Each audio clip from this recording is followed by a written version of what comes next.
You're about to take a ticket. You're about to take a ticket, so I don't care how thick you are.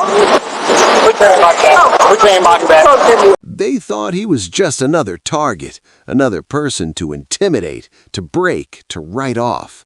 But they had no idea how wrong they were. Within the first seconds, Emily Carter's life would be upended, and the corrupt officers who thought they controlled the narrative would discover just how dangerous the wrong person could be. Emily, 28, was no ordinary citizen. A sharp, observant journalist with a knack for seeing through lies. She had been in the wrong place at the wrong time, or maybe, as fate would have it, exactly the right place. On that humid Thursday evening, she witnessed a police transaction that didn't sit right. A briefcase exchanged hands, money slipping between fingers, a knowing glance shared, and then chaos. The officers, Ryan Blake, 36, domineering and arrogant, and Tom Delgado, 42, quiet but with a calculated menace behind every glance, saw only the immediate opportunity. "She's our problem now," Blake muttered, a smirk playing on his lips. They cuffed Emily on the spot, convinced that the system was on their side. She was scared, yes, but calm, dangerously calm. Her instincts screamed that she held something they did not expect, something invisible to their eyes, but entirely within her control. The tension was immediate. Flashing red and blue lights painted the street as Emily was shoved into the back of a squad car. The neighbors watched, confused, as one woman quietly questioned why these officers were so forceful. Emily's phone lay hidden in her bag, untouched, a quiet key to what was about to unfold. One call could change everything, but the officers didn't know it, not yet. And that's exactly what made this moment matter. This wasn't just another arrest. This wasn't a routine abuse of power. This was a ticking time bomb, a collision of arrogance, corruption, and someone with nothing to lose but everything to expose. As Emily muttered under her breath, "They're about to regret this," her eyes flicked to her phone, the tiny glow of the screen reflected in the tinted squad car window. The camera might have caught her whisper, but no one outside could have predicted what that single device would unleash.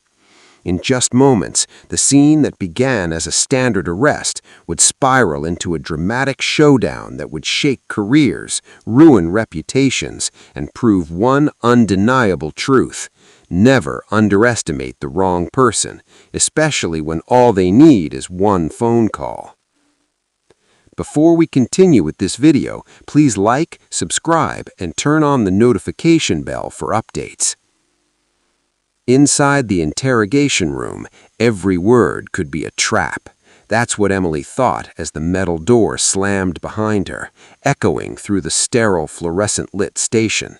She had been cuffed, yes, but her mind raced faster than ever. This wasn't just intimidation, it was an entire performance, and she was acutely aware of her audience. The two officers in charge, Ryan Blake, 36, with a permanent scowl and a voice that could intimidate grown men, and Tom Delgado, 42, quiet but with a calculated menace behind every glance, approached. Blake leaned in, his eyes narrowing. "We know what you saw," he said, his voice dripping with condescension. "Confess, and maybe we go easy on you." Emily's pulse quickened, but she didn't flinch. Every instinct screamed at her to remain calm, to watch, to calculate. As they questioned her, small contradictions started to appear. Blake insisted she had stolen items from the transaction she witnessed, but the timeline he rattled off didn't match his own police report. Delgado tried to interject with fabricated evidence, but even he hesitated, caught in the tension that Emily subtly radiated.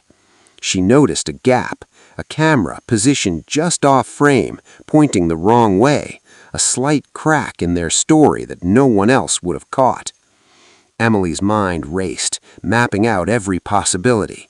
She thought of her life before that night, her independence, her confidence, her relentless pursuit of truth. It gave her strength.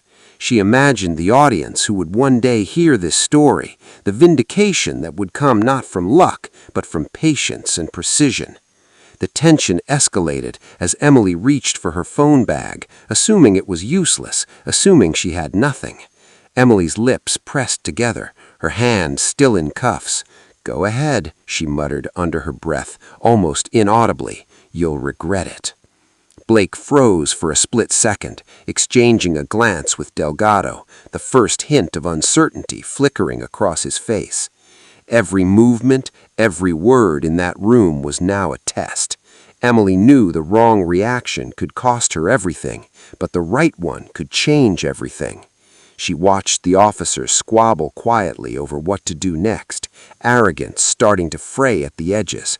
For the first time, doubt crept into their carefully constructed facade of control. And just as Blake finally made a move toward her bag, Emily's calm gaze met his. In that instant, the viewers would sense it too. Something was about to shift, and it wasn't going to go the officer's way.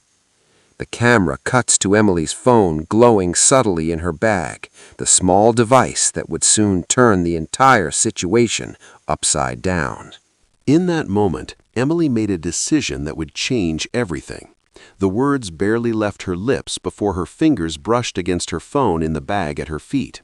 She had been patient, calculating every move, waiting for the perfect moment, and now it had arrived. One call, one connection, one action that could undo the entire facade of control the officers believed they had. The tension in the interrogation room skyrocketed.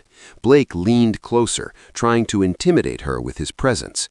Delgado remained quiet, but the weight in his eyes betrayed a growing unease.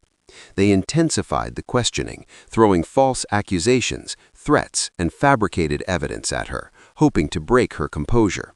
Emily listened, absorbed every word, and carefully noted their weaknesses, contradictions, and nervous tics. Every pause, every overreaction was a clue. Then, quietly, she dialed. The screen lit up. Detective Mark Lynn, 39, a seasoned officer known for integrity, a rare ally in a world overrun by corruption. Emily's heart beat faster, but her face remained serene, her expression almost bored. To the corrupt officers, she appeared calm, even vulnerable. But behind that mask, a chain reaction had begun. Lynn picked up on the first ring. Within seconds, Emily's quiet call triggered an internal alert, an unspoken red flag that would ripple through the station. Unmarked cars were quietly dispatched, backup officers were briefed without alerting Blake or Delgado, and cameras began monitoring the interrogation room more closely. The corrupt officers noticed nothing, yet. But the stakes rose even higher. Blake noticed a flicker on the phone screen and misread it as a nervous tick. "What are you hiding?" he demanded, suspicion and arrogance mixing in equal measure. Emily's calm smile was all the answer he got, and it unnerved him more than any confession could. Delgado shot Blake a glance, uncertainty flashing in his eyes for the first time, breaking the unspoken alliance they had relied on for years. Every second stretched painfully. Emily's life, reputation, and freedom hung in the balance, but she remained composed. Her patience was her weapon. Her phone was her leverage, and the officers, completely unaware of the storm about to hit them, were about to discover just how dangerous a single wrong assumption could be. As the camera lingers on the officers' faces, tension and doubt creeping in, viewers are left questioning, what exactly did Emily do? And more importantly, what will happen when the system finally catches up with these corrupt men? One call, one move, and everything could collapse. Emily's whisper echoed in her mind as she watched the officers squabble quietly, unaware that the tide was already turning against them. The phone in her bag had set a silent chain reaction in motion. Internal affairs had been alerted, backup officers were on the way, and every misstep the corrupt cops had ever made was about to be exposed. Blake paced the interrogation room, his confidence now cracking. Delgado tried to cover for him, but the cracks in their story were growing impossible to ignore. Emily noticed every twitch, every glance, every defensive posture. She had waited for this moment. Her calm contrasted sharply with their growing panic. The smugness that had once dominated the room was evaporating fast. Suddenly, Emily's phone buzzed again. Lynn's confirmation: help was on the way.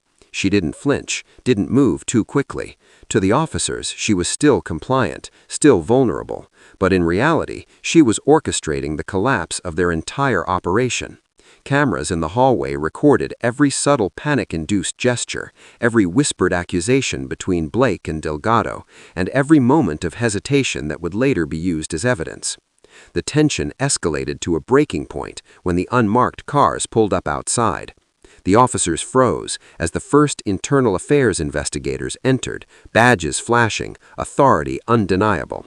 Their faces went pale as the walls of the station seemed to close in. Everything they had relied on, their lies, their intimidation, their so-called power, was crumbling in real time.